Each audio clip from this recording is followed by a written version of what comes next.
Il-President tal-Kunsill Ewropew Donald Tusk sejjaħ laqgħa straordinarja tal-mexxejja Ewropej, laqgħa mitluba mill-Prim Ministru Taljan Matteo Renzi. Talba li dlong sabet l-appoġġ tal-Prim Ministru Malti Joseph Muscat u eventwalment ta' mexxejja oħra fosthom dak Ingliż David Cameron u l-President Franċiż François Hollande. Tusk iddeskriva l-laqgħa bħala pass li jista' jwassal għal soluzzjonijiet għal din il-problema.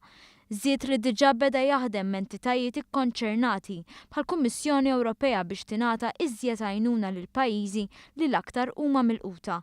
Intant tul il-jum ta' tnejn tlaqqa l-Kunsill Ewropew għall-affarijiet barranin u hawn it-tema prinċipali wkoll kienet l-immigrazzjoni.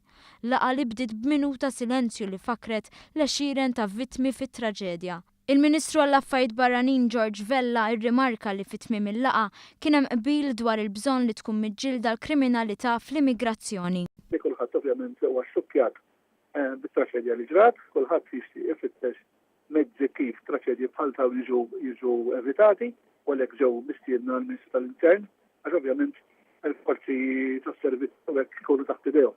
Però l-iktar messaġġ sot li ħareġ kien li jekk aħna ma nista' nippruvaw naraw kif saram nirrażunu lit-traffikanti ta' dawn l-immigranti regolari, il-fenomenu ħajkompli għaddejjem, ħajkompli jibbuttaw lil dan nies għall-mewt tagħhom fil-baħar.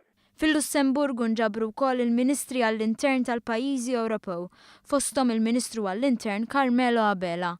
Il-Kummissarju Ewropew għall-Affarijiet Barranin Federica Mogherini qalet li lan ta' dawn il-laqgħat u biex il-pajjiżi jifhmu iżjed ir-responsabbiltajiet li għandhom għal dak li qed jiġri fil-Mediterran. Irreaġixxa wkoll il-President tal-Parlament Ewropew Martin Schulz li kellu kliem ibes għall-attitudni li ħadu numru ta' pajjiżi quddiem din it-traġedja. Stqar li tal-mistħija li pajjiżi Ewropew qed jaħarbu mir-responsabbiltà u sostna li l-Ewropa tista' tagħti aktar.